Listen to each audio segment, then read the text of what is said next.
भक्ता विण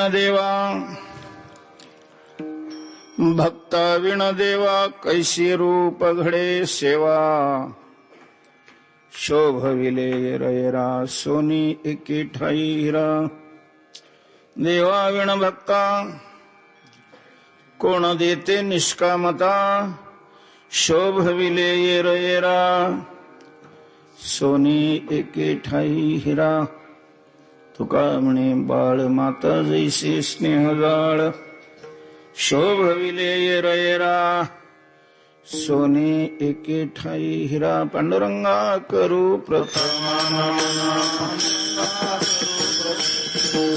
पांडुरंगा करू प्रथम दुसरे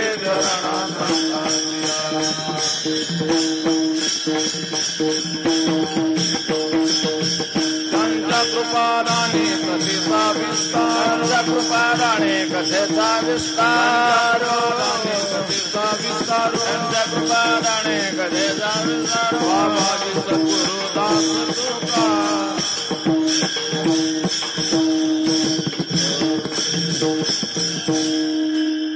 वयांचे किलिया स्मरण होय सकळ विद्यांचे अधिकरण तेची वंदू श्री चरण श्री गुरूंचे नमो ज्ञानेश्वर नमो ज्ञानेश्वर निवृत्ती उदारा सोपान देवा मस्तक माझा पायावरी या वारकरी संतांच्या भक्ता विण देवा कैसी रूप घडे सेवा शोभविले रयरा सोने एके ठाई हिरा श्रीमंत श्री जगद्गुरु तुकोबाराय या अभंगातून देव आणि भक्त यांचा परस्पर असणारा जो संबंध आहे या संबंधाविषयीची मीमांसा करतात. विठ्ठल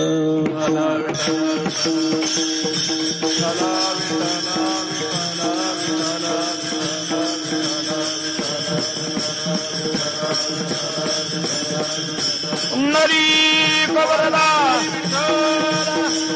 श्री ज्ञानदेव माऊली ज्ञानेश्वर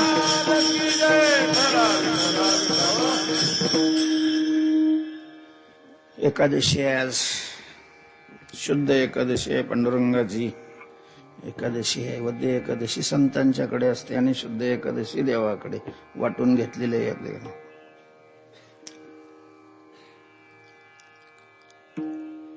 आपल्याकडे पांडुरंगाचं मंदिर आहे. तसे संतही आहेत पण प्राधान्यत्वाने विठ्ठल आश्रम नाव असल्यामुळं या बाबाचा जास्त मोठेपणा आहे.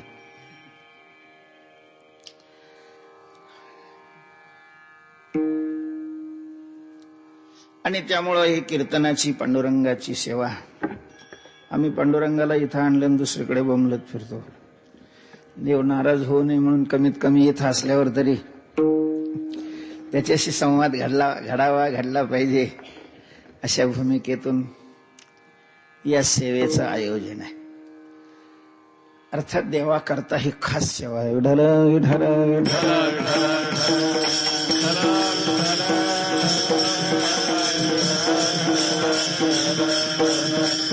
नरी श्री ज्ञानदेव माऊली ज्ञानेश्वर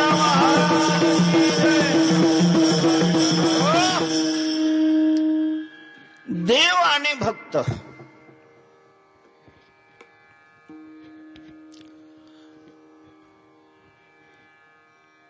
या दोघांचा परस्पराविषयी असणारा जो संबंध आहे त्याची चर्चा करणारा हा अभंग. तसं हे दोन्ही घटक असे आहेत की स्वतंत्र ते मोठेच आहेत. भक्त मोठे हरिभक्त थोर भूमंडळी हरिभक्त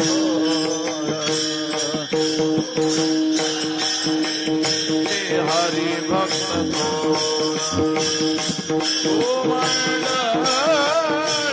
हरिभक्त थोर त्यांचा महिमा वर्णो मी पाववार त्यांचा महिमा वर्णू वारंवार त्यांचा महिमा वर्णू वारंवार त्यांचा महिमा वर्णू वारंवार हरिभक्त थोर भूमानारी हरिभक्त थोर हरिभक्त थोर हरिभक्त थोर निळोवर सांगतात की भूमंडळी हरिभक्त थोर. या भूतलावर भगवंताचे भक्त हे मोठे आहेत, मोठे आहेत. सगळ्या मोठेपणाच्या अवच्छेदकांनी मोठे आहेत. मोठा गणला जाण्याकरता काही विशेष अशा प्रकारचे अवच्छेदक आहेत की जी अवच्छेदक असली की त्याला काय मानलं जातं? मोठं मानलं जातं. ही दोन क्षेत्र आहेत, पारमार्थिक क्षेत्र आणि व्यवहारिक क्षेत्र. व्यवहारिक क्षेत्रामध्येही काही माणसं मोठी आहेत, मोठी मानली जातात. पारमार्थिक क्षेत्रामध्येही मोठी आहेत, मोठी मानली जातात. विठाल विठाल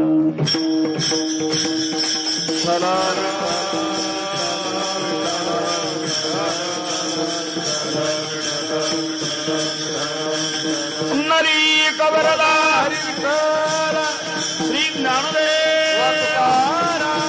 माऊली ज्ञानेश्वर महाराज की जय.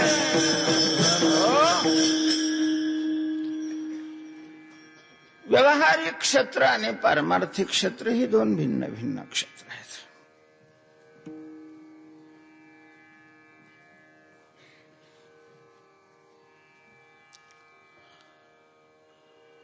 व्यवहारिक क्षेत्राची आणि पारमार्थिक क्षेत्राची तशी तुलना नाही होत. परमार्थातला वायाला गेलेला तो व्यवहारातल्या खूप श्रेष्ठापेक्षा काही पटीने श्रेष्ठ असतो. व्यवहारातल्या माणसाने पारमार्थिक माणसाची तुलना करू नये. तो कितीही जरी मोठा असला, ट्रॅक्टर किती भारी असलं तरी ती काही विमानाची त्याने बरोबरी करावी का? ते डोक्यातच त्याने आणू नये. ते त्याचं क्षेत्र भिन्न आहे. त्या क्षेत्रात ते पळणार असेल, कमी पेट्रोल खाणार असेल, काय लेट नांगर वाटणार असेल, पण ते त्याच्या क्षेत्रात. विमानाचं क्षेत्र वेगळं आणि ट्रॅक्टरचं क्षेत्र वेगळं. किती वायाला गेलेलं विमान जरी असलं तरी विमान विमान असतं आणि ट्रॅक्टर ट्रॅक्टर आहे.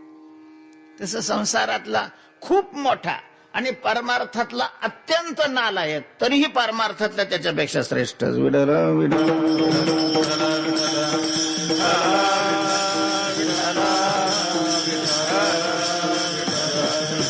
नरी कबरला श्री ज्ञानदेव माऊली ज्ञानेश्वर महाराज. तुम्ही म्हणाल तुम्ही परमार्थ क्षेत्रात असल्यामुळे विनाकारण तुमच्या लोकांची कड वाढायला लागली. असं कुठं असतं का? एखादा मंत्री आहे आणि तुमचा एखादा वारकरी, म्हणजे मंत्र्यापेक्षा वारकरी श्रेष्ठ आहे का? अरे करोडोपटीनं श्रेष्ठ आहे.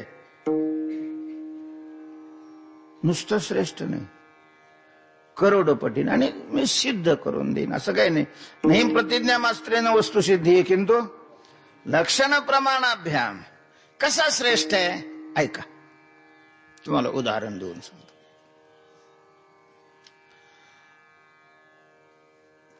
काय गावला दोघांना जायचंय, गंगापूर मधून काय गावला दोघांना जायचंय.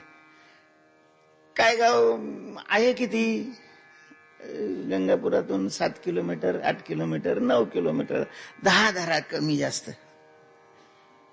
लई तिकडे लासूर नाक्याकडे एखाद्याचं घर असलं तर आणखीन एखादा किलोमीटर. दोघं निघालेले आहेत. कुठे जायचंय? रामेश्वर मंदिरामध्ये. काय गावला? रामेश्वर मंदिरामध्ये जाणे निघाले. त्याच्यामध्ये एक जण पायी चाललाय. तो पायी चाललाय तर त्याला पुन्हा पायात काटा मोडलेला आणि पायबम झालेला आहे. असा अडखळत काठी घेऊन कसा तरी चाललाय आणि दुसरा मोटरसायकलवर बसलाय. आता काय वाटतं तुम्हाला, कोण लवकर पोहोचल? याला चालता बी येत नाही, अडखळत चाललेला आहे, हळूहळू चाललेला आहे. थोडा गेला की बसतोय, थोडासा पडतोय, गप्पा हाणतोय, पुन्हा थोडासा चालवतोय. म्हणजे लय घाईनी चाललेला आहे असं बी नाही, पण चाललेला आहे काय गावच्या रस्त्यानी. आणि दुसऱ्याला रामेश्वरलाच जायचं आणि लासूर रोड धरलाय त्यानं मोटरसायकलवर. तुफान 80च्या वेगात गाडी चालली. शिल्लेगाव माग गेलंय, देवगाव ओलांडलंय, कन्नडच्या जवळजवळ 80च्या वेगात गाडी चालली होती. तर काही अडचण आहे का? बुलेटवर बसलेला आहे, हे आपलं लंगडत चाललेलं आहे. कोण श्रेष्ठ आहे? रामेश्वरला जाण्याच्या दृष्टीनं कोण श्रेष्ठ आहे? हा, लंगडा मानावंच लागेल तुम्हाला. तसा मंत्री असला काय, कारखानदार असला काय, चेअरमन असला काय, आणखीन कुणी असलं काय, जायचं रामेश्वरला निघालाय थोबाडीकडे घेऊन. त्याच्यामुळं रामेश्वरला जाण्याच्या दृष्टीने आहे तो लंगडा आहे, चालत नाही सरसर. त्याच्यामुळे त्याला खूप वेळ लागेल, कदाचित एखादा दिवस जास्तही लागेल, मध्ये मुक्कामही होईल. पण कशावर आहे तो? रस्त्यावर आहे, योग्य मार्गावर आहे ना. हा सुसाट निघालाय पण चुकीच्या मार्गाने, बदललेला नाही. मार्गच चुकीचा असल्यामुळं तो साध्याला प्राप्त होण्याचा संबंधच नाही. त्यामुळं संसारातला कोणी असला तरी श्रेष्ठत्वाच्या बाबतीत त्यांनी पारमार्थिक माणसाच्या बरोबरीचा प्रयत्न, ठीक आहे करा संसार, काही अडचण नाही, पण फुगीरपणा नका मानू स्वतःला. कारण आपण चुकीच्या मार्गाने चाललेलो आहे आणि जिथं जायचंय तिथं कधीच पोहोचणार नाही असं मनात गाठ बांधून निघायचं. विठ्ठल विठ्ठल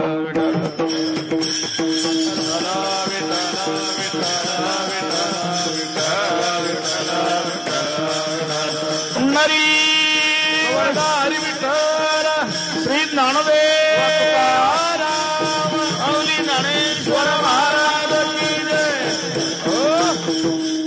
आता रामेश्वरला जाणारीच जे रस्ते आहेत, रामेश्वरला काय असं मांजरी पाटीवरून मांजरीला गेलो, त्या पुढच्या नेवरगाव कारखान्यावरून तसं बी जाता येतं.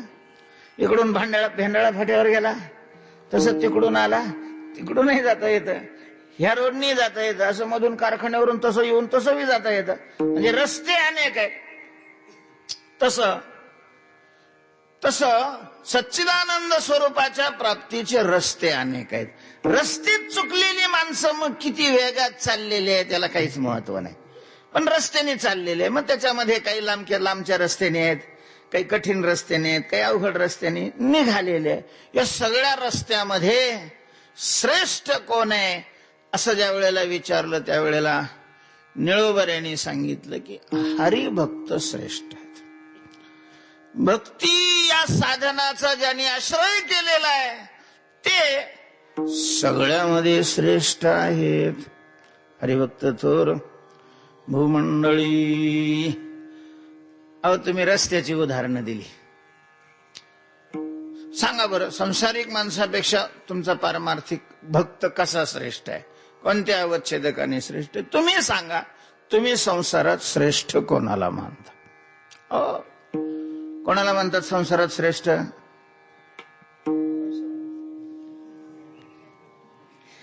याच्यात काही संशयच नाही.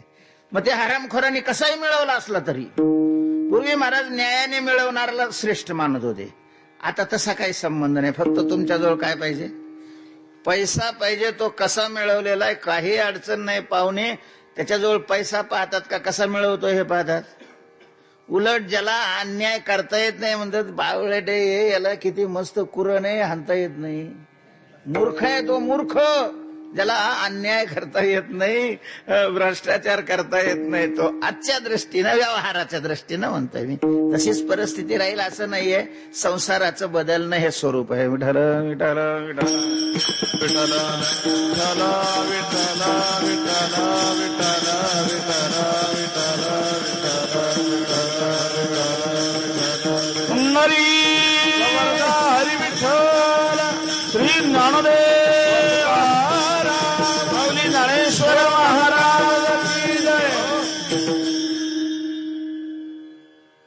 चिंतनाचा संबंध तोडू नका. भक्त आणि देवाचा परस्पर संबंधावर चर्चा करणारा हा अभंग आहे. हे दोन्हीही घटक आहेत, हे श्रेष्ठ आहेत. त्यामध्ये भक्त कसे श्रेष्ठ आहेत याचं चिंतन चालू आहे आपलं. तर संसारामध्येच पैसा ज्याच्या जवळ आहे त्याला श्रेष्ठ म्हणतात. संसारात बाकीचं काही नाही. किती विद्वान असला आणि जर मग त्याच्याजवळ पैसा नसेल, विद्वान असला आणि त्याच्याजवळ जर पैसा नसेल. म्हणजे गंगापूरची मंडळी, गंगापूरला आम्ही ज्यांच्याकडे म्हणून आलो होतो ते सोनपेटकर शास्त्री होते. काय विद्वान होते ते. आज महाराष्ट्रात तशा प्रकारची विद्वान व्यक्ती नाहीये. अद्वैत सिद्धीसारखा वेदांताचा प्रकांड अशा प्रकारचा ग्रंथ असे सहज पाण्यासारखे हरिपाठ म्हणल्यासारखे सांगायचे. खूप विद्वान होते. काय किंमत होती होती त्यांची. किती लोकांना माहिती येते इथल्या गंगापूरच्या.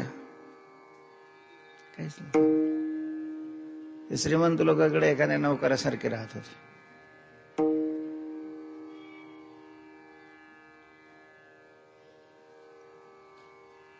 पैशावाल्याला महत्व आहे, विद्वानाला महत्व नाही. पैशावाल्याला महत्व आहे, कलाकाराला महत्व नाही. पैशावाल्याला महत्व आहे, पैलवानालाही महत्व नाही. पैसा श्रेष्ठ मानला गेला. पैसा एक ताकद आहे. पण मी तुम्हाला असं विचारतो, तुम्ही जसं एका वाक्यात पहिल्या वाक्यात उत्तर दिलं कोण श्रेष्ठ आहे, पैशावाला श्रेष्ठ आहे की नाही. मी तुम्हाला असं विचारतो, पैशावाल्याला श्रेष्ठ का बरं मानलं जातं.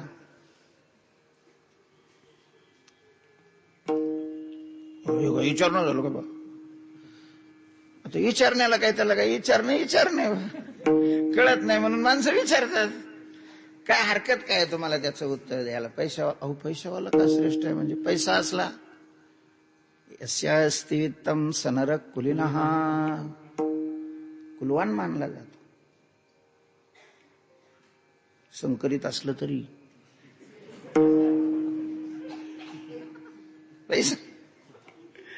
पैसा ज्याच्या जवळ आहे त्याला कुलवान मानलं जातं. पैसा ज्याच्या जवळ आहे त्याला विद्यापीठामध्ये डॉक्टरेटची पदवी देतात. कुठल्याही प्रकारची परीक्षा न देता, काही न देता विद्वान मानला जातो, गुणवान मानला जातो. त्याला बॅट बी पकडता येत नाही तरी वा. म्हणून माणसं म्हण तो काय बोलतो, त्याचा पैसा बोलतो महाराज, पैसा. तेव्हा पैशाने हव्या त्या वस्तू खरेदी करता येतात. मला हे हव्या त्या वस्तू कशा करता खरेदी करायच्या असतात. तो कसं विचारता हो तुम्ही. आता विचारतो बा, त्या सांगा उत्तर. सुखा करता. आणि जर आपण सुखाजवळ आलो, महाराज सुखा करता म्हणून वस्तू खरेदी करता येतात का सुख खरेदी करता येतं. इथं जर गेले, काय आपली स्थूल दृष्टी आहे आणि खूप कमी दृष्टी आहे. त्याच्यामुळं लगेचच पैसावाला श्रेष्ठ आहे असं मानलं जातं. म्हणजे ज्या दिवशी आपल्याला पैशाची वास्तविक किंमत कळेल, पैशाला किंमत नाही असं मी म्हणत नाही, पण त्याची अमर्याद अशा प्रकारचं महत्व नाही, हे ज्या दिवशी आपल्या डोक्यातून निघून जाईल त्या दिवशी महाराष्ट्रातल्या आत्महत्या बंद होतील, त्या दिवशी भ्रष्टाचार बंद होतील, त्या दिवशी चोऱ्या कमी होतील. पैशाला काही मर्यादेपर्यंत त्याची महत्व आहे, किंमत आहे, त्याला तेवढीच दिली पाहिजे. वाहनाला किंमत नाही, चप्पलला महत्व नाही असं मी नाही म्हणत, पण चप्पलाचं महत्व जेवढं आहे तेवढंच त्याला द्यावं. उगाच उचलून डोक्यावर घेणं हा शहाणपणा नाही. पैसा ही चपलासारखा आहे, त्याला तेवढंच महत्व द्यावं. अन्यथा जीवनामध्ये रडण्याशिवाय दुसरं आपल्या वाट्यात हातात काहीच राहणार नाही. जर वाजवीपेक्षा जास्त तुम्ही महत्व दिलं तर जरूर हाताळा त्याला. त्याच्या मागं लागलं तर तो तुम्हाला रडवायला लावेल, हेही तितकंच करे, पण त्याला फाजीलही अशा प्रकारचं महत्व नाही द्या. कारण काय आहे तर सुख, आपल्याला सुख हवंय. पैशाने वस्तू घेता येतात, सुख नाही घेता येत, आणि वस्तूत सुख नाहीये. शरीराच्या गरजा ज्या वस्तूकडून भागतात त्या गरजा शरीराच्या भागतात. सुख शरीराची गरज नाही, सुख ही मनाची गरज आहे. आणि कुठल्याही वस्तूमध्ये तुम्हाला सुखी करण्याचं सामर्थ्य नाही. साधा विचार करा ना, साधा. जर वस्तू सुख देत असेल आणि पैशाने ती विकत घेता येत असेल तर विकणाऱ्या माणसाला सुख नकोय का? वस्तू सुख देत असतील आणि पैशाने ती विकत घेत असतील तर जी माणसं पैसे घेऊन वस्तू विकतात त्यांना सुख नकोय का? मग ते का बरं विकतात? त्या वस्तूत सुख आहे तर. गहू घेणारे पैसे देऊन गहू घेतात आणि गावात सुख असतं तर पिकवणाऱ्याने गहू कशाला विकले असते? विठाला विठाला विठाला विठाला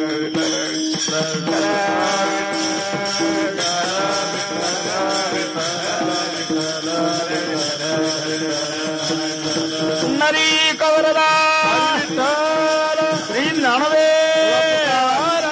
माऊली ज्ञानेश्वर महाराज की जय. गावामध्ये तुमची भूक शांत करण्याची शक्ती आहे, बस तेवढा त्याचं महत्व आहे. सुखाचा काही संबंध नाही. काय असतं, भूक लागलेली आहे तो मनुष्य भूक लागली म्हणून दुःखी असतो, म्हणून पोट भरलेला आहे तो सुखी आहे असं नाही ना. भूक लागलेली आहे तो भूक खायला नाही म्हणून दुःखी आहे हे खरं आहे, पण ज्याला भूक नाही तो सुखी आहे असं नाही ना. पैसा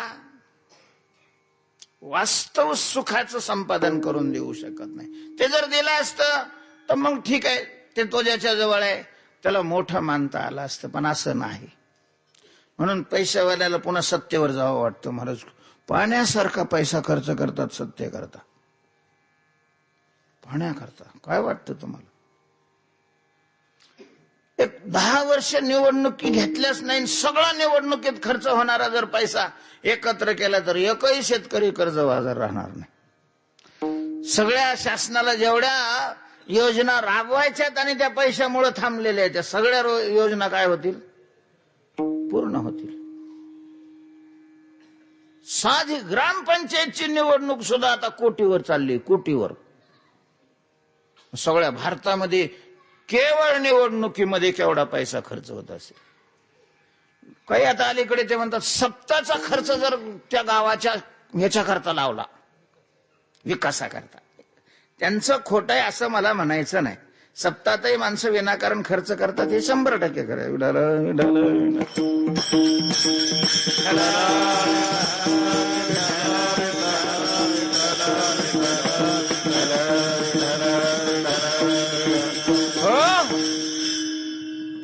पण मग पैसा नेमका कशा करता आहे? पैसा खर्च करावा कुठं? विकासाकरता खर्च करण्याकरता तोच पैसा आहे का? हा सगळा विचार आहे ना. पण सामान्य वस्तू घेता येतात म्हणून त्याला श्रेष्ठ मानलं जात. पण वस्तू ज्या सुखाकरता घेता येतात ते सुख घेऊन देण्याचं सामर्थ्य पैशामध्ये नाही. पैसा सुख स्वरूप नाही आणि पैशाने सुख मिळतही नाही.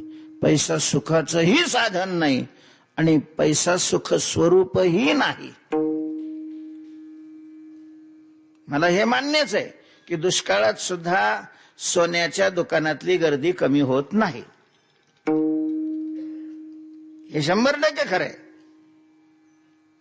कधीच गर्दी कमी होत नाही. ती पेरणीची टाइम असला तरी तिथं गर्दीच असते. लग्नाचा टाइम असेल तर मग थोडी वाढलेली असते. एरवी सुद्धा कधीही त्या दुकानात गर्दीच असते. पण ही गर्दी विचार प्रवृत्त आहे असं नाही, विकार प्रसृत अशा प्रकारची गर्दी आहे. तेव्हा व्यवहारामध्ये वस्तू घेता येतात पैशामुळं आणि वस्तूपासून सुख मिळतं अशा प्रकारचा आमचा भ्रम असल्यामुळं आम्ही पैशाला श्रेष्ठ मानलं. पैसा ज्याच्या जवळ आहे त्याला श्रेष्ठ मानतो. या दृष्टीनं जरी विचार केला, सुखाकरता पैसा आहे असं मानून जर विचार केला तर महाराज भक्त हे नुसतेच सुखी असतात कायमचे. संतुष्टस सततम. भक्ताची लक्षणं 12व्या अध्यायात सांगितलेले आहेत. त्याच्यातला हा श्लोक आहे. आणि त्या श्लोकात भगवान सांगतात कोण भक्त आहे.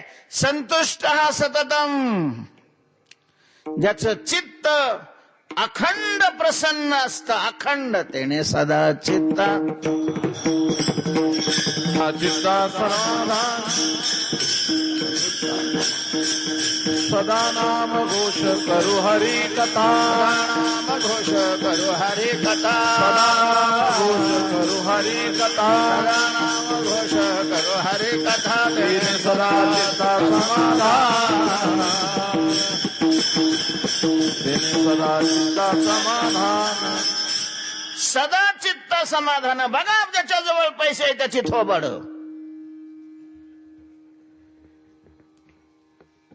नुसती हळहळ असते, हळहळ. कारण त्यांनी बायकोला बी सांगितलेलं नसतं, पोरालाही सांगितलं नसतं. सांगावं तर भीती वाटते. कुठं पुरून ठेवलं तसंच गडप, बँकेत ठेवलं बँक बुडून जाते. नाही तर हे तसंच मरून जातं, तसंच बँकेत राहा. कोणाला दिलं परत देतो का नाही कोणास ठाऊक.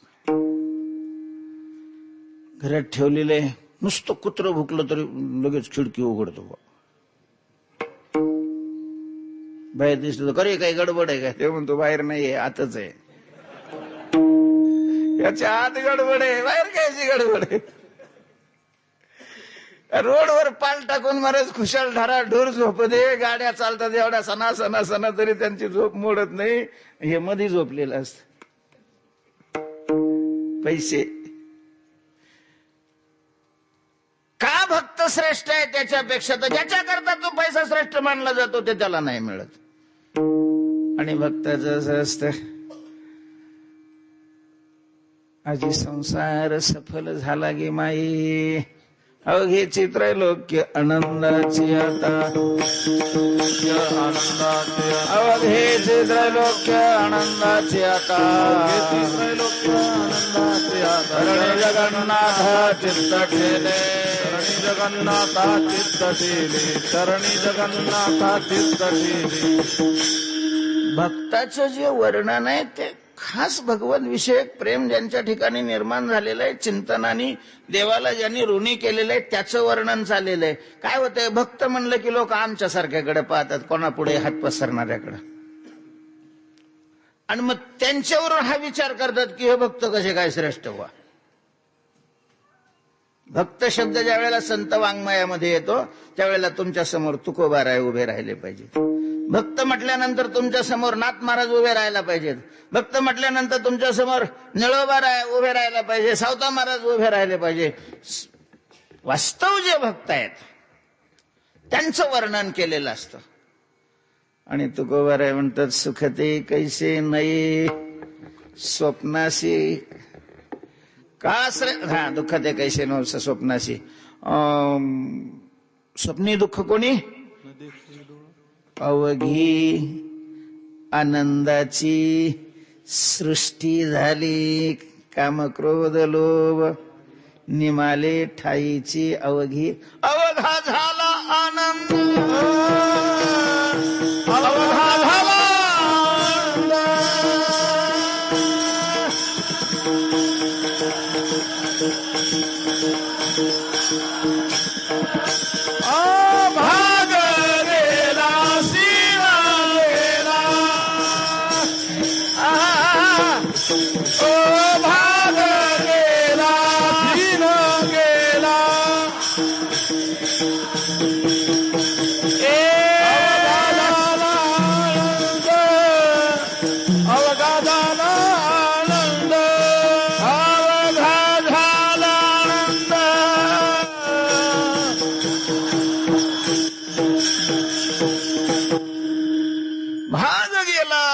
गेला अवघा झाला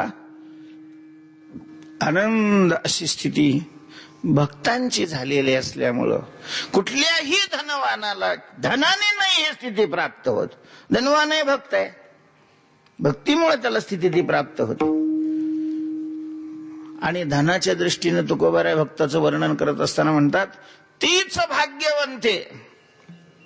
सरती पुरती धनवित्ते. महाराज धनाच्या दृष्टीने पाहिलं तर अष्टमहासिद्धी भक्ताच्या दारामध्ये अशा हात जोडून उभ्या असतात. आम्हाला काही सांगा, आम्हाला काही सांगा, आम्हाला काही सांगा. आम्ही सदैव सुडके म्हणणारे तुकोबार आहे. धनकन घरोघरी भिके पोट भरे भिकेवरी म्हणणारे तुकोबार आहे. एक ब्राह्मण, त्याच्यावर काही कर्ज झालेलं, कष्ट करून कर्ज फिटण्याची शक्यता नव्हती, म्हणून ज्ञानोबाऱ्यांच्या मंदिरामध्ये ज्ञानोबाऱ्यांना शरण गेला. अन्न पाणी सोडून ज्ञानोबाऱ्यांचं चिंतन, ज्ञानोबाऱ्यांना साकडं घातलं. माऊली, मरायच्या अगोदर हे कर्ज माझं फिटलं पाहिजे. ज्ञानोबाऱ्यांना दया आली त्याची. त्यांनी त्याला स्वप्नात सांगितलं की जा तुकाराम महाराजाकडे जा देहोला, तुझं कर्ज फिटून जाईल. हा तुकाराम महाराजाकडे आला. ज्ञानोबाऱ्यांनी पाठवलेलं आहे. कशा करता पाठवलं? काही विचारसागर वगैरे शिकायचा काय तुला? कर्ज झालेलं आहे. तुकाराम महाराजाला नव्हतं आवडत, पण माऊलीने पाठवलं म्हणल्यावर गप्प बसायचे तुकोबार. मग त्यांनी सांगितलं, जाय त्या लोहगावला शिवबा कासार आहे, त्याला सांग मी पाठवलेलं आहे, जे असेल ते दे म्हणा तुझ्याकडं. ते गेलं लोहगावला. लोहगावला गेल्या शिवबा कासारला सांगितलं तुकाराम महाराजांनी पाठवलेलं आहे आणि तुझ्याकडे जे असेल ते दे सांगितलेलं आहे. त्यानं पाहिलं, त्या कुळवाच्या पासा होत्या त्याच्याकडे 3. त्या जोड जोड पाहिले, 15-20 किलोची जोड पास घेऊन जाय म्हणे. तू उचलले 3 पास आणि दिले त्याच्या खांद्यावर. आता ते हे बामण अगोदरच 2-3 दिवस ते उपाशी राहिलेलं कुडकुडा माणूस, आणि ते एवढं जड त्या लोखंडाच्या पासात. ते म्हणे या पासा एकूण किती पैसे यायचे बा. पण तुकाराम महाराजांनी सांगितलं ते मला आणून दाखव. लय जड झालं मला, ते तरी काय करील. त्याच्या म्हणण्यापेक्षा आता प्रारब्धात नसल्यावर तो काय करणार. त्याच्यातले 2 त्यांनी टाकून दिले.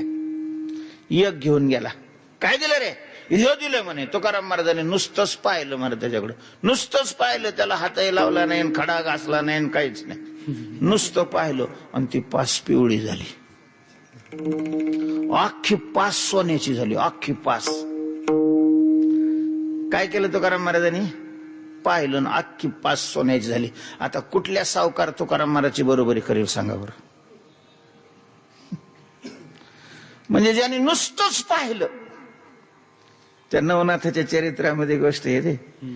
श्रीराज्यात मच्छिंद्रनाथ होते, गोरक्षनाथ त्यांना आणण्याकरता गेले. तिथून निघताना त्या बहिणी कमी जास्तीला आडी अडचणीला कामाला येईल म्हणून एक सोन्याची इट त्यांच्या झोळीत टाकली.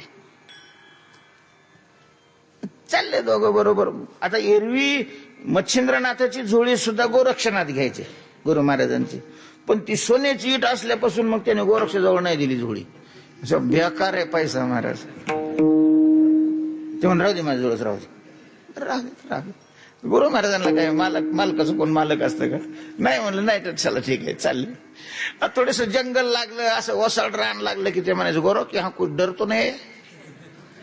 आता गोरक्षाला वाजायचा, आपण साधू, झोळी आपल्या जवळ आहे ना. आता आपल्याला काय डर, काय करेल चोर, काय करणार आहे आपल्याला.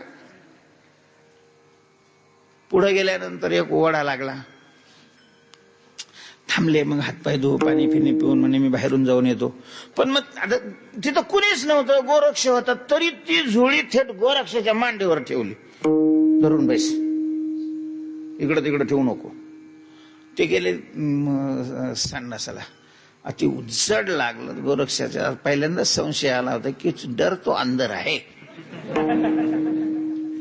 आता हात घालून पाहिलं तर सोन्याची इट. गोरक्षनाथ कडकडीत वैराग्य दिली फेकून, आणि संशय येऊ नये म्हणून तेवढ्याच वजनाचा दगड घातला त्याच्यात. आल्याबरोबर ते हातपाय धुतले की झोळी पहिली. आता पाहिलं जड होते त्याच्यामुळे काही संशय नाही आला. हात घालून काही नाही पाहिलं, कारण हा पाहिलं. ती घेतली पुढं, असं ओसड रान, डोंगराळ भाग लागला. डोंगरच होता समोर. गोरख यहाँ कोई डर है? यानी बसावते गुरु महाराज जी, आप डरने का कोई कारण ही नहीं है, क्योंकि डर तो पीछे रह गई. हा असा काय बोलतो म्हणून मग मात्र हात घातला तर दगड महाराज जो रडायला लागले, गडबडा लोळायला लागली. अरे आपण साधू आहे. हा मी नाही साधू, तू लय साधू आहे, तू आमकाय तो तामकाय, मला माझी इट पाहिजे. कुठे टाकली इट? काय शेवट गोरक्षण काय महाराज तुम्हाला काय सोनं लागतं ना? हा सोनं लागतं मला. किती लागतं ते माझं जेवढं होतं तेवढं लागतं. गोरक्षणाने महाराज चिमूट घेतली त्या ह्याची भस्माची. समोर डोंगर होता, त्या डोंगरावर टाकली. मी सांगणार नाही कुठे देऊ, पुन्हा विचारायचं नाही मला. त्या डोंगरावर टाकल्याबरोबर अख्खा डोंगर कशाचा झाला आता सांगा? ज्यांच्या भस्माने डोंगर सोन्याचा होतो त्याला बँकेत फिक्स टाकायची काय गरज आहे? हे दलिंदर आहे ते की ज्याला बँकेत फिक्स टाकावे वाटतात. विश्वास नाही त्यांचा देवावर.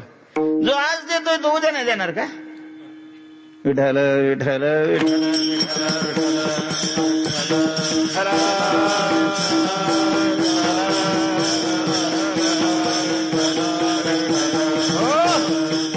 सांगा कोण श्रीमंत आहे मग, अंबानी का गोरक्षनाथ? नामदेवरायचं आपल्याला सगळ्यांना माहिती. त्या नामदेवरायची पत्नी आणि तिथं परिसा भागवत होते, त्यांची पत्नी एका गावच्या, दोन्ही मैत्रिणी होत्या. परिसा भागवत रुक्मिणी मातेची सेवा होती आणि त्यांना आईसाहेबाच्या कृपेनं परीस प्राप्त झालेला होता. परीस असा एक खडा आहे की तो लोखंडाला लावला की त्याचं सोनं होतं असं ग्रंथामध्ये आहे. लोखंडाचं सोनं होतं की नाही ही नाही माहिती, पण लोखंडासारखी माणसं सोन्याची करणारी माणसं परिसासारखी आज आहेत हे प्रत्यक्ष आहे.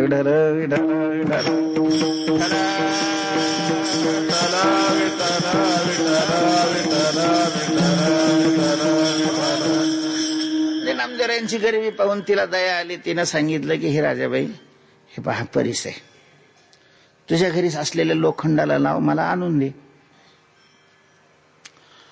पुन्हा ते संपल्यावर मी देईन, तू काळजी नको करूस.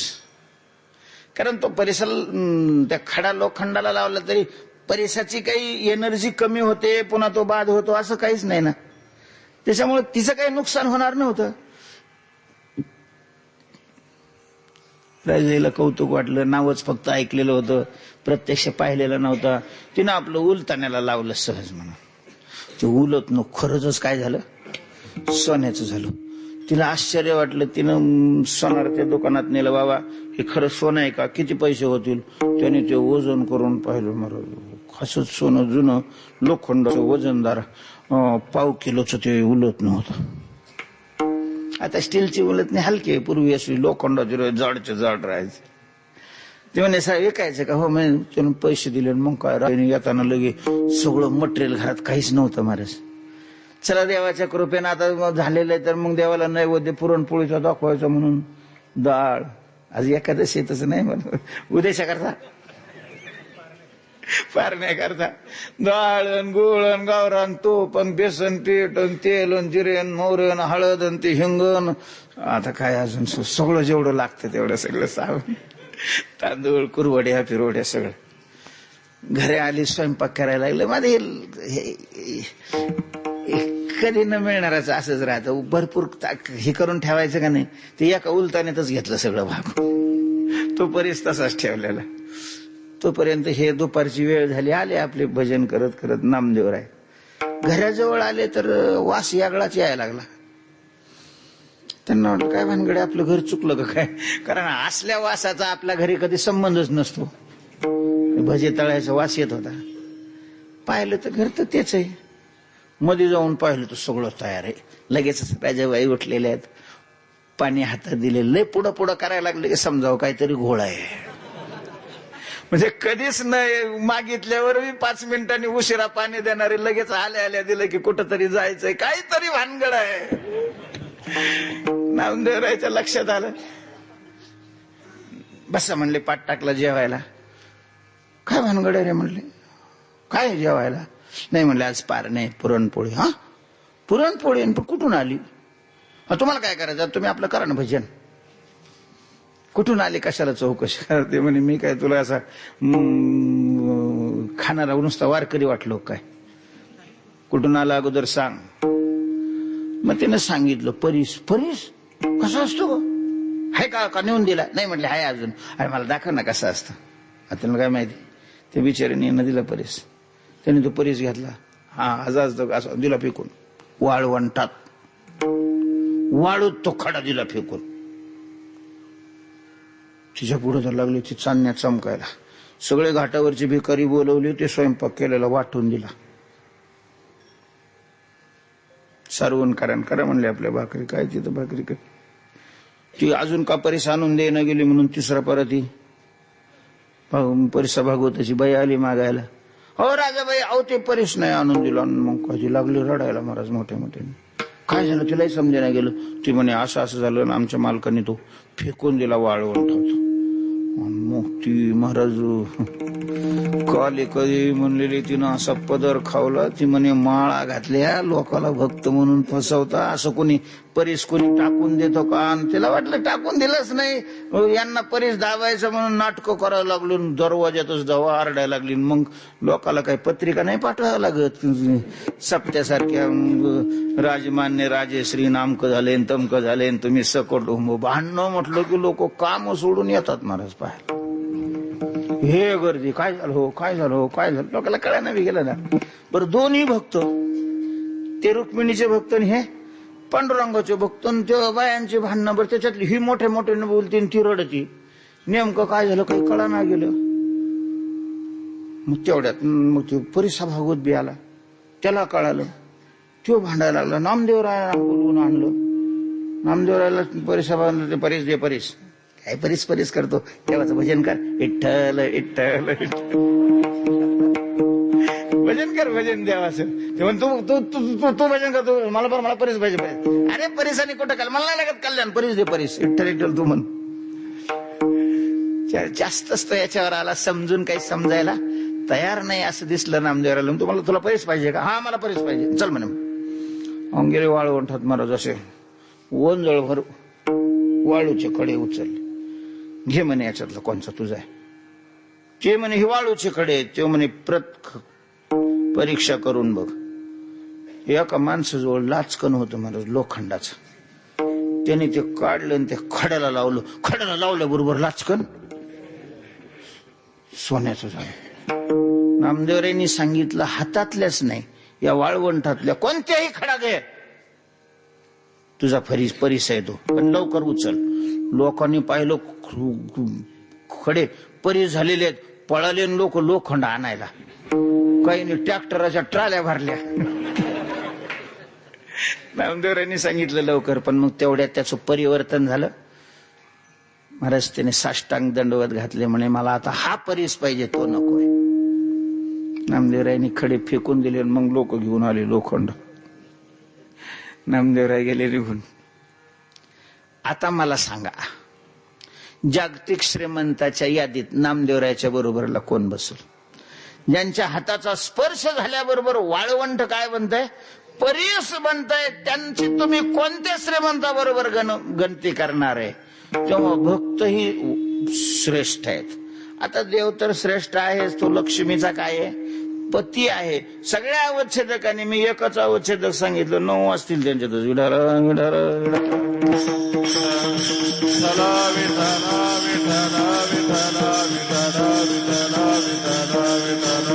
नरी गवरला श्री ज्ञानदेव माऊली ज्ञानेश्वर महाराज की जय. परमार्थामध्ये पावित्र्याला महत्व असतं. भगवंताच्या चिंतनानं भक्ताचं अंतःकरण तर पवित्र झालेलं असतं, याच्यात आश्चर्य नाही. पण अंतःकरणाच्या संबंधी स्थूल देहही पवित्र झालेला असतो. पवित्र तो देह महाराज. ज्या जमिनीवर ते उभं राहतात ती जमीन क्षेत्र बनते, आणि ज्या पाण्याला स्पर्श करतात ते पाणी तीर्थ होतं, तीर्थ. अशा प्रकारचे भक्त श्रेष्ठ आहेत. देवही श्रेष्ठ आहे. आता म्हटले देव आणि भक्त यांच्यामध्ये कोण श्रेष्ठ आहे? खरं तर असं आहे की देव भक्तामुळे श्रेष्ठ आहेत आणि भक्त देवामुळे श्रेष्ठ आहे. या दोघांचा असा पारस्परिक संबंध आहे की यांच्यामुळं त्यांना शोभा आहे आणि त्यांच्यामुळं यांना शोभा. अशा काही जोड्या असतात महाराज. भक्तामुळं देवाला कशा प्रकारची शोभा आहे, काय आहे भक्ताचा देवाशी संबंध? अभंगाच्या प्रथम भक्ता विना देवा, भक्ता विना देवा, भक्ता विना देवा, भक्ता विना देवा, हा भक्ता विना देवा, भक्ता विना देवा, भक्ता विना देवा, भक्ता विना देवा, भक्ता विना देवा, भक्ता विना देवा, भक्ता विना देवा, भक्ता विना देवा, भक्ता विना देवा, भक्ता विना देवा, भक्ता विना देवा.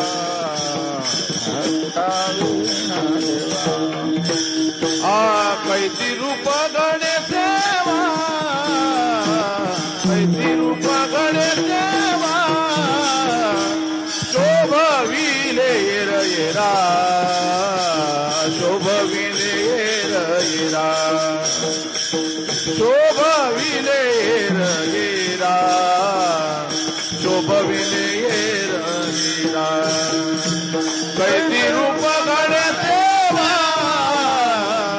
कैती रूप गणे देवा, शोभविले येरा, शोभविले येरा, शोभविले येरा,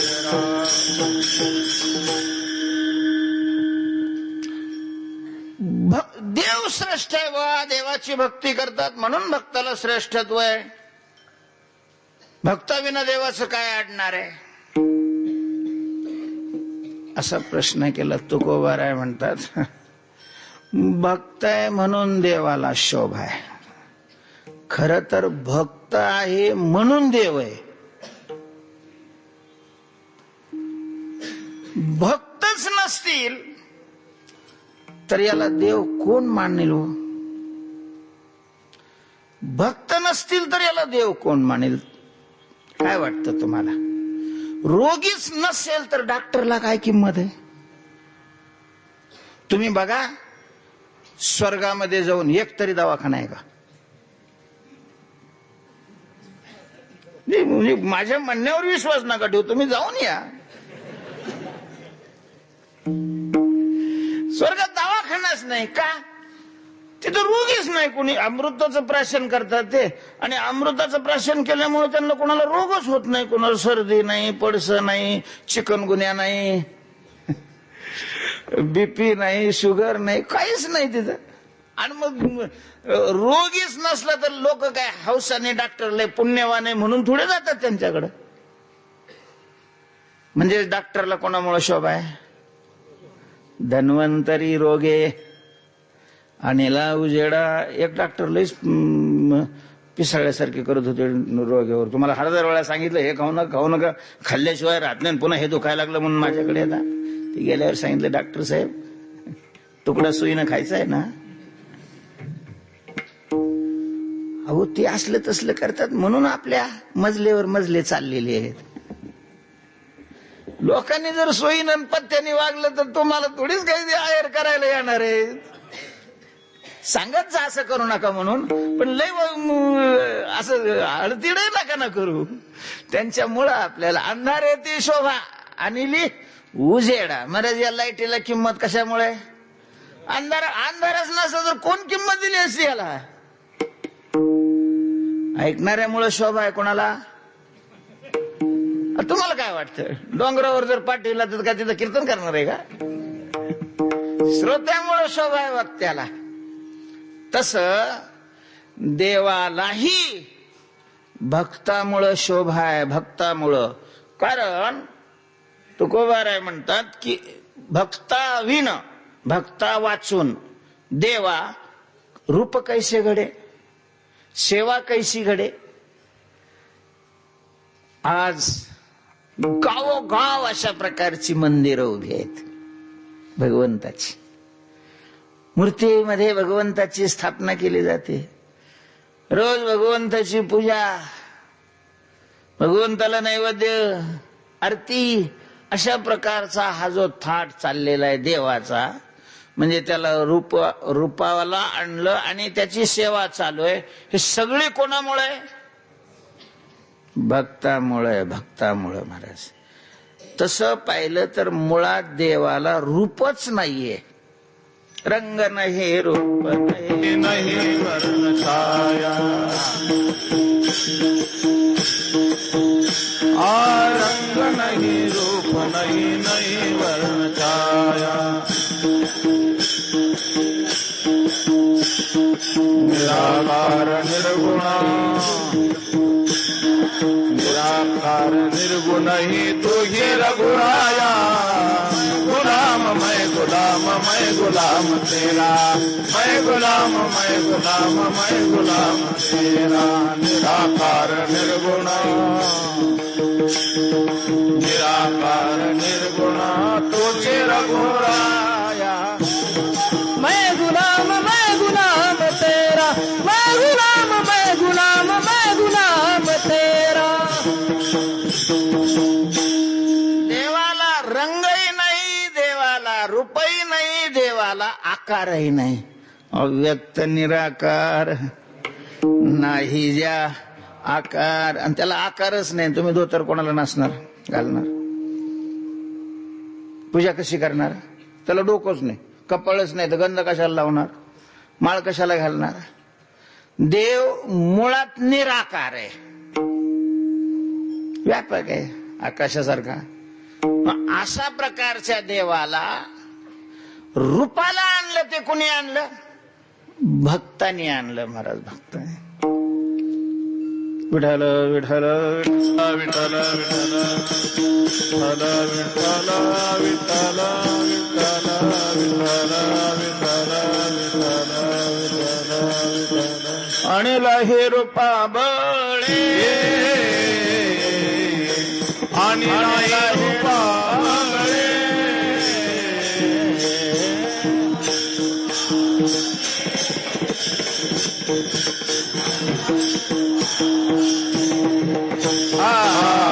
आणि लाही रूपा बळे, लाही रूपा बळे, आणि लाही रूपा बळे.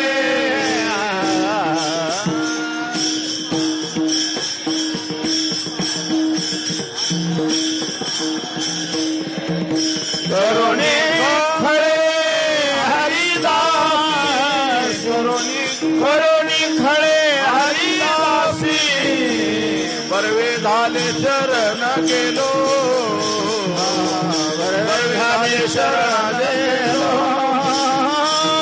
खळे हरिदासी, खळे हरिदासी. बरवे झाले शरण गेलो, बरवे झाले शरण गेलो. आणि लाही रूपा बळे, करोनी खळे हरिदासी. हरिदासी खळे करोनी बळे रूपानिले.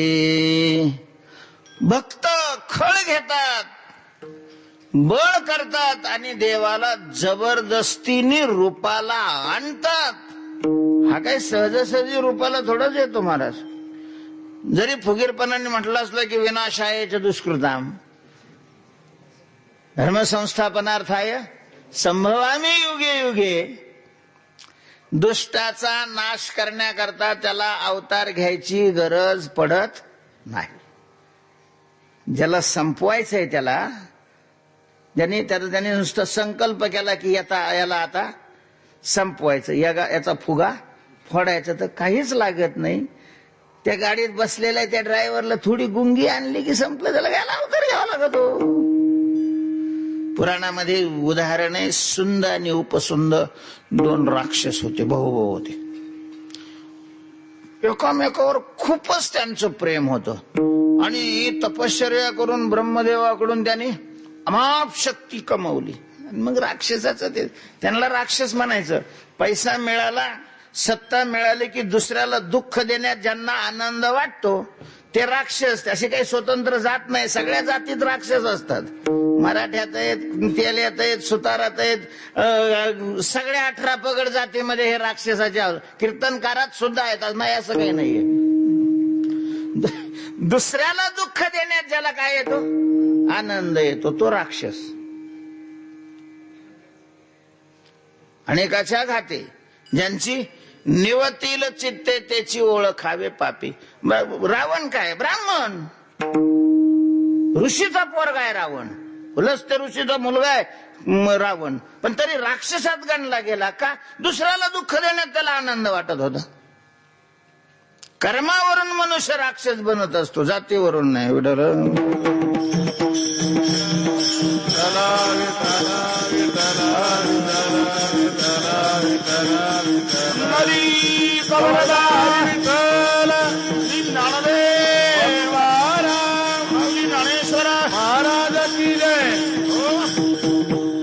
सुंद आणि उपसुंद तपश्चर्या करून शक्ती मिळवली आणि झालं मग काय, त्या शक्तीचं जगाला त्राही भगवान करून सोडलं. खूपच त्रास द्यायला लागले.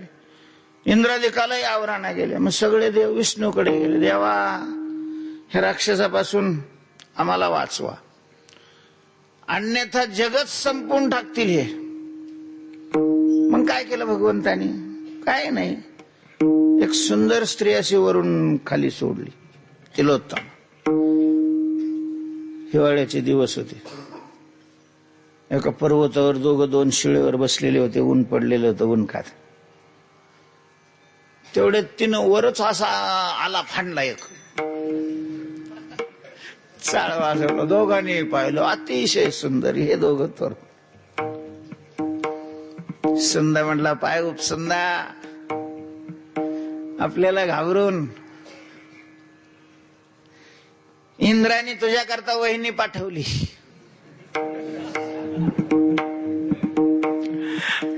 आता उपसुंद तोही तरुण झालेला होता. त्यांनी सांगितलं, दादा तसं नाहीये, वाटा लहान्याने उचलायचा राहतो.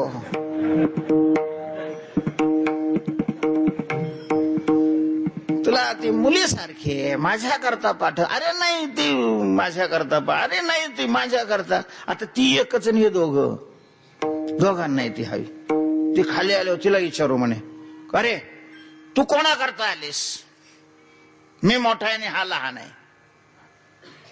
तो म्हटला, हा तो मोठा असल्यामुळे तो कमी जगणार, मी जास्त दिवस जगणार. लहान आहे ना, म्हणजे आयुष्य जास्त त्याच्या लहानाकडेच असतं ना. याने कलियुगातलं हे उलट आहे, ज्याच्याकडचा खर्च झालेला आहे त्याला मोठं म्हणतात. खरं तर ते दलिंद्र झालेलं असतं, त्याच्याकडे 10-5 वर्ष राहिलेलं असतं आयुष्यात. म्हणजे लहान असतं, त्याची 10 वर्ष झालेले, त्याच्याकडून अजून 70-80 वर्षाचं आयुष्य, तर मोठा आहे तो खरा, पण ह्याला मोठं मानलं जातं. हे उलटे कलियुगातल्या ज्या उलट्या गोष्टी आहेत ना, त्याच्यातलं हे आहे. मी लहान आहे, हे मोठे. तू कोणा करता आली? ती म्हणे, तुम्हा दोघांमध्ये जो बलवान आहे त्याच्याकरता मी आले. ह्या दोघांनी तपश्चर्या करून ब्रह्मदेवाकडून वर असा मागून घेतला होता की आता मरण तर चुकत नाही हे माहितीच होतं. त्याच्यामुळं अमरत्व दे असं म्हणलेच नाही, कारण पहिल्यांदाच ते ह्याला ठेस लागलेली होती. कोणाला? हिरण्यकश्यपूला. म्हणून त्यांनी सांगितलं की ब्रह्मदेवा, आम्हा दोघाला आमच्या दोघांशिवाय तिसऱ्यापासून मरण नाही पाहिजे. मेलो तर आम्हीच एकामेकाच्या हाताने मरणार, दुसऱ्याकडून नाही मरण पाहिजे. तथाच तू. पण दोघाचं एकमेकावर प्रेम. बरोबर, दोघालाही माहिती होतं खडखड केली तर मग त्याच्यापासून आपल्याला मृत्यू आणि आपल्यापासून त्याला मृत्यू. त्याच्यामुळे मग तोही खडखड करीत नव्हता आणि हेही खडखड करीत नव्हतं. दोघं प्रेमानेच राहायचे. आणि जर तिनं सांगितलं तुमच्या दोघात जो बलवान आहे मी त्याची होणार. आता बलवान आहे हे कसते काय असं तरजूत वजन करून थोडी सिद्ध होणार आहे. मग युद्ध करा. घेतल्या दोघांनी गदा.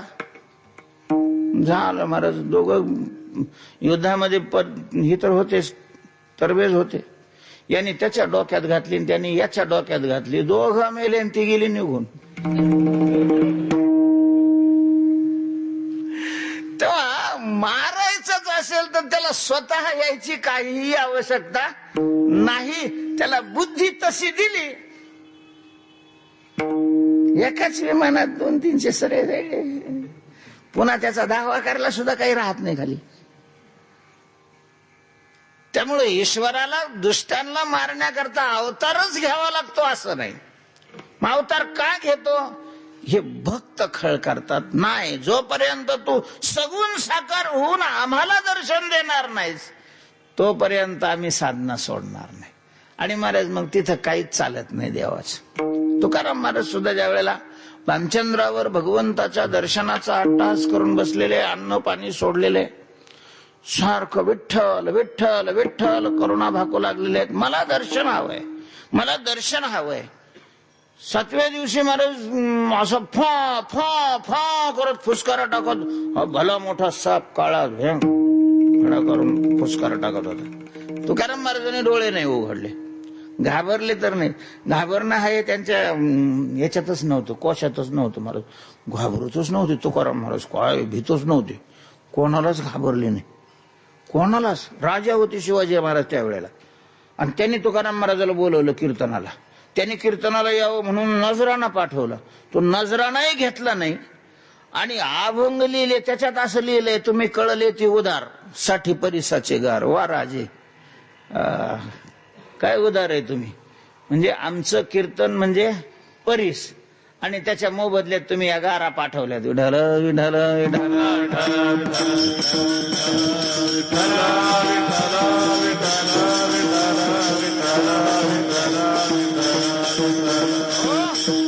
सापाला डोळे. शेवट आकाशवाणी झाली, अहो तुकोबाराय, या पांडुरंगाच्या दर्शनाकरता तुम्ही अनुष्ठान चालू केलेलं आहे. तो पांडुरंग सर्पाच्या रूपामध्ये तुमच्या समोर उभा आहे. तुकोबाराय म्हणतात, सर्पाच्या रूपात पाहण्याकरता मी अनुष्ठान केलंय का? शास्त्र सांगतं सगळं जग देवाचं स्वरूप आहे. ते तर मी पाहतच होतो की त्याच्याकरता हे अनुष्ठान कशाला करायला पाहिजे? पांडुरंगाला पांडुरंगाच्याच रूपामध्ये प्रगट व्हावं लागेल. त्याच वेळेला मी हे अनुष्ठान सोडून, त्याला दुसरा पर्यायच नाही महाराज. पांडुरंगाला पांडुरंगाचं रूप धारण करूनच तुकाराम महाराजच्या समोर उभं राहावं लागलं. तेव्हा देवाला रूपवान बनवणारे कोण आहेत? भक्त आहेत. भक्त. एका ठिकाणी म्हणलंय तुकोबाराने, एकांतात म्हणलं, असं लोकांतात नाही. आता मी गपचीप ऐकलं म्हणून तुम्हाला सांगतो. अय पांडू, लय फुगून जाऊ नकोस. तुला माहितीये, तुला देव बनवणारे तुझे बाप आम्ही आहोत. जेणे तुझे झाले रूपाने नाव पतित हे दैव तुझे आम्ही. विसरून गेला काय तू? स्वतः तुला मोठेपणा दिला म्हणून तू मोठा झाला, आम्हाला छोट करून आमच्याकडे दुर्लक्ष करतो काय? काय उदयनाचार्यांनी अशीच धमकी दिली होती महाराज. ऐश्वर्यम मदमत्तोसी माम अवज्ञाय वर्तसे. उन्मत्त झाला काय ऐश्वर्याने? दक्षिण लोकांचे जास्त झाले. लक्षात ठेव, कलियुगात ज्या वेळेला देवच नाही म्हणून प्रचार करतील त्यावेळेला तुझं अस्तित्व जिवंत ठेवण्याचं काम आम्हाला करावं लागणार आहे. बोल, तुला राहायचंय की नाही जिवंत? खाड दिशी दरवाजे उघडले महाराज. भक्ताची सेवा करतो म्हणजे लय उपकार करतो असं नाहीये. भक्तांनी त्याच्यावर काय केलेले असतात? उपकार केलेले असतात. भक्तरुणी देव बोलती पुराणे. तुकोबाराय म्हणतात, भक्ताशिवाय देवाला रूपही येत नाही. आणि रूपालाही आला आणि भक्तांनी भक्तीच नाही केली. उगा नामदेवरायांनी सांगितलं, तुकोबारायांनी सांगितलं, ज्ञानोबारायांनी सांगितलं की तुम्ही पंढरपूरला जा, पंढरीशी जा रे, पंढरीशी जा रे, म्हणून 10 लाखांनी तिथं काय यात्रा आहे. जर ह्यांनी सांगितलंच नसतं तर आपल्याला तरी काय माहिती, आपण कायला गेलो असतो तिकडं? पण इकडेच गेलो असतो मांगीर बाबाला. विठाल विठाल विठाल विठाल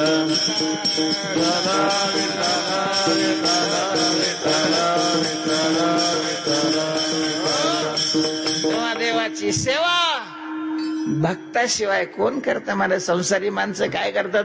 संसारी माणसं ते गोचिड्यासारखी देवाचं रक्त ओढायला तयार असतात. कोण देवा करता देवाची सेवा करते? तिथं गेलं की यादीच घेऊन जातात. फुटकर रुपया टाकी दे, फाटकी नोट टाकी दे. देवा पोरगाची परीक्षा चालू आहे, हे नाला एक बोंबलं तिकडे पिक्चर पाहते आणि तिकडे ह्याला सांगते त्याला पास कर. देवा पोरीचं जमू दे, 10 रुपयात सगळं हे.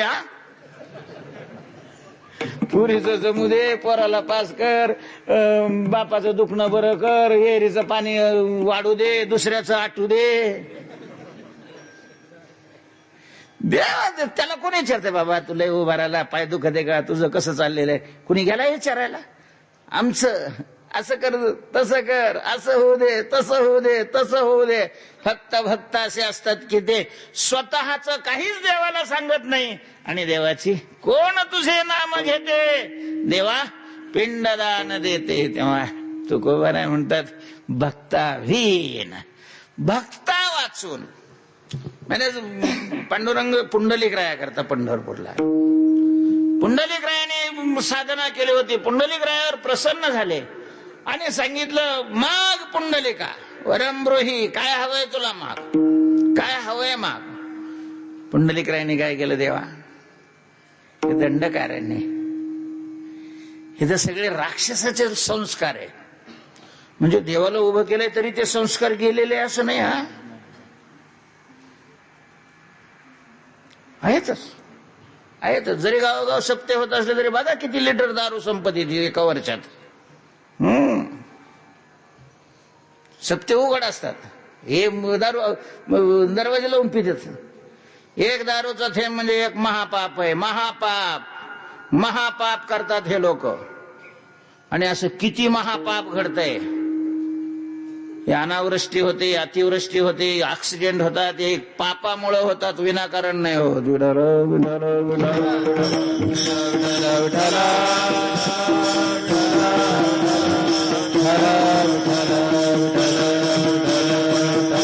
हरी विठ्ठल ज्ञानेश्वर महाराज की जय. काय मागितलं पुंडलिक रायाने? पोरग, पोराला पोरगी, पुरीला पोरग, नातू, काहीच नाही.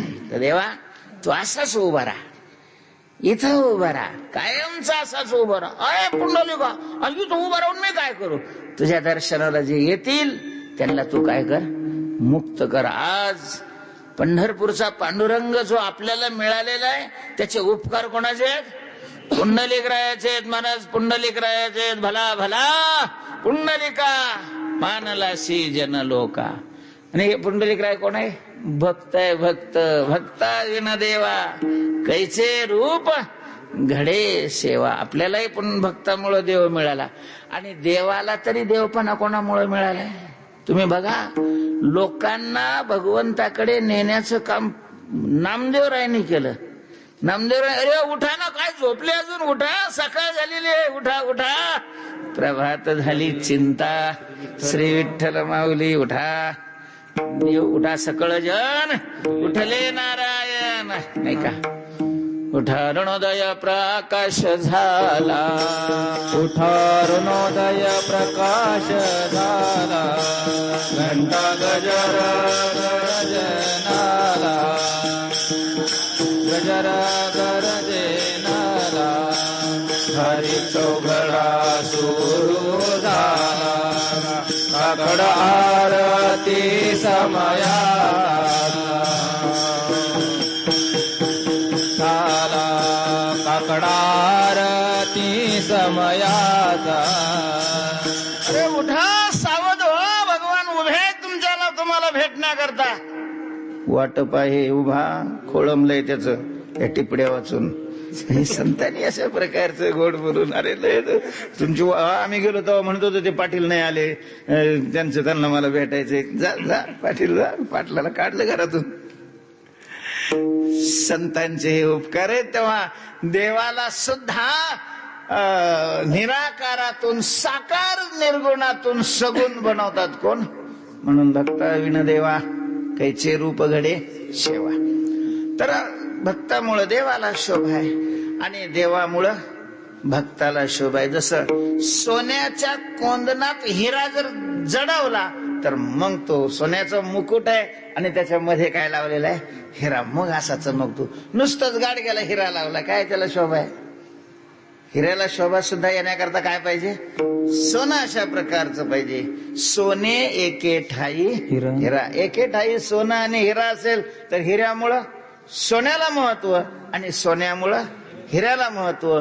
तसं भक्तामुळं देवाला अशा प्रकारची किंमत आहे आणि देवामुळं देव काय करतो? भक्ता करता देव भक्ता करता काय करतो? देवा विना भक्ता देवा विना भक्ता देवा विना भक्ता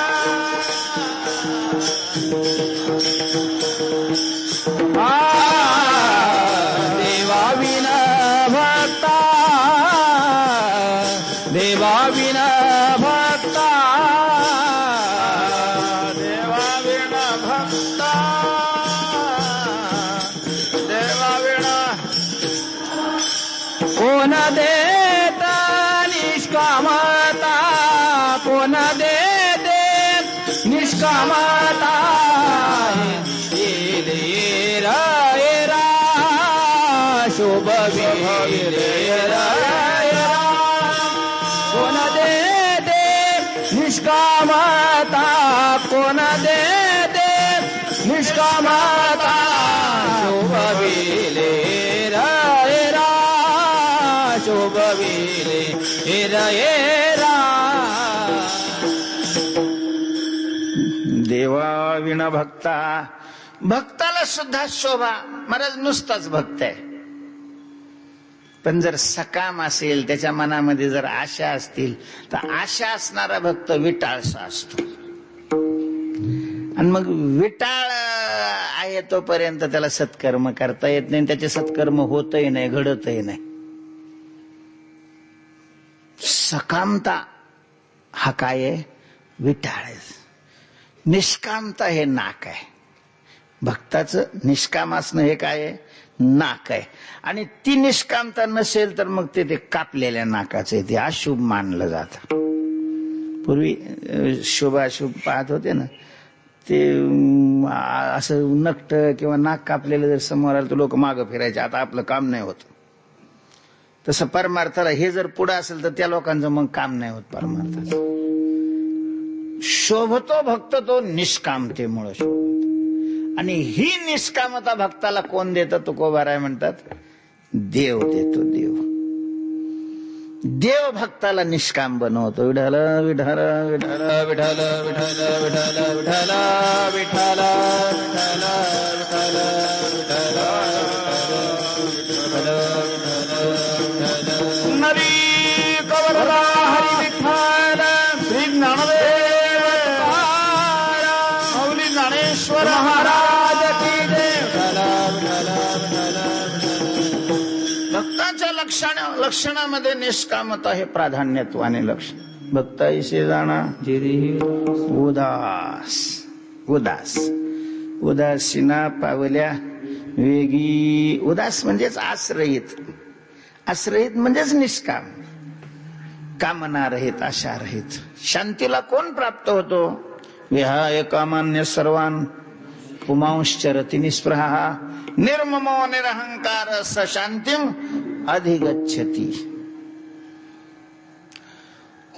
अनपेक्ष शुचिर्दक्ष उदासीनो गतव्यतः सर्वारंभ परित्यागी यो मद्भक्त समे प्रिया. अनपेक्ष जयाच्या ठाई पांडवा अपेक्षे नाही रेघावा आणि म्हणून मग सुखाशी चढावा असं नाही जयाचे. तर ही निष्कामता परमात्मा भक्तांना देतो. निष्काम कधी होतो? कामना कशाची असते? विषयाची असते. आणि भगवंताच्या कृपेनं वैराग्य प्राप्त होतं. वैराग्य म्हणजेच विषयाच्या ठिकाणची दोषदृष्टी. पुढे भक्तीने धरिले हाती, मागे ज्ञान वैराग्य धर्म येती. वैराग्य सिद्धी देई जे पसाये तया. परमपद बळ वैराग्याचे, परमपद बळ वैराग्य, परमपद बळ वैराग्य सुकाम हेची आश्रमाचे फळ. परमपद बळ वैराग्याचे, परमपद बळ वैराग्याचे आश्रमाचे फळ. वैराग्याचे परमपद बळ वैराग्या. आश्रमाचे हे फळ आहे की परमपदाची प्राप्ती करून देणारं जे बळ वैराग्य, ते वैराग्य भगवंताच्या कृपेनं प्राप्त होतं. अर्थात वैराग्याचं दान देणारा परमात्मा आहे. आणि वैराग्य प्राप्त झाल्यानंतर मग विषयाविषयीचे दोष दिसायला लागतात. दोष दिसले की त्याची आशा राहत नाही आणि तो काय होतो? निष्काम. म्हणून देवाविन भक्ता कोण देते? निष्कामता. अशा प्रकारे भक्ताने देवाला आकाराला आणून देवाला शोभा दिली आणि देवाने भक्ताला निष्काम करून देवाला काय केलं? शोभिवंत अशा प्रकारचं बनवलं. अशा सहित चित्त असलेले भक्त शोभत नाहीत, लोक टाळायचा प्रयत्न करतात.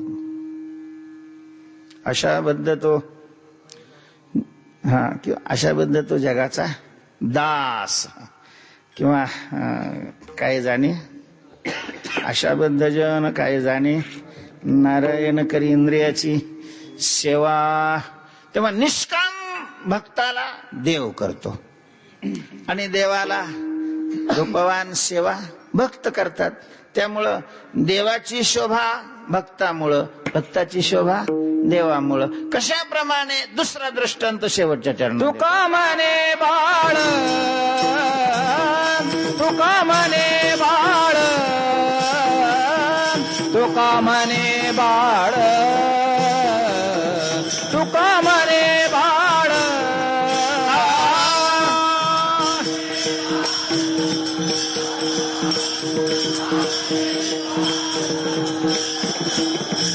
तुका म्हणे बाळ,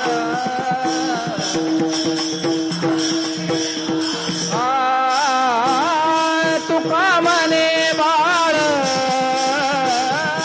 तुका म्हणे बाळ, तुका म्हणे बाळ,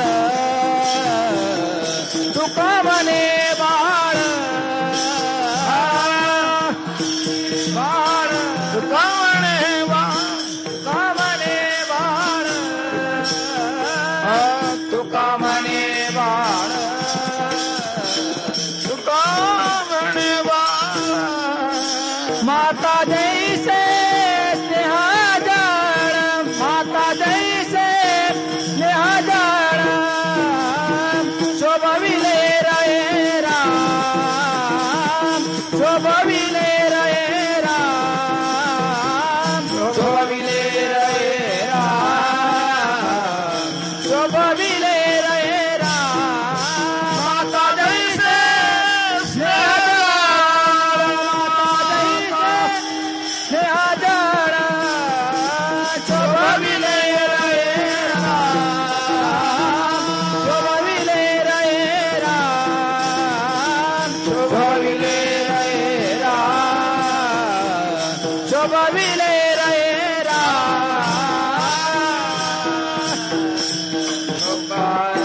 कुमाई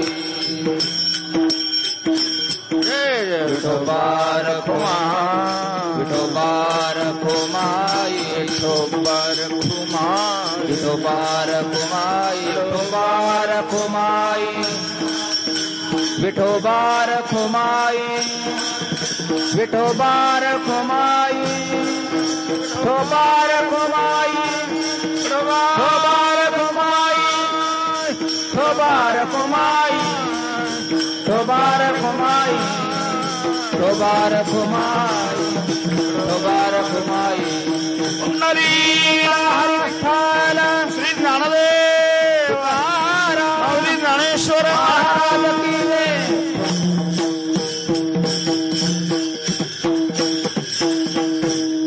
गोड दृष्टांत दिलेला आहे. तुकोबाराय म्हणतात, लहान मुले गोंडस आहे, गोरपान आहे, गुटगुटीत आहे, हसरे, सगळं जरी असलं तरी त्याला शोभा कोणामुळे? आईमुळं. सगळे आणि आई नसेल तर लोक बिचारा म्हणतात, त्याला किविलवाना असतं, आई विना ते. तसं म्हणजे लहान मुलाला आईमुळं शोभा आहे आणि आईला तरी मुलामुळं अशा प्रकारची शोभा आहे. तसं देवाला भक्तामुळं आणि भक्ताला देवामुळं शोभविले. येरा धनेश्वर माऊली ज्ञानराज माऊली तुकाराम ज्ञानेश्वर माऊली ज्ञानराज जय जय ज्ञानेश्वर माऊली ज्ञानराज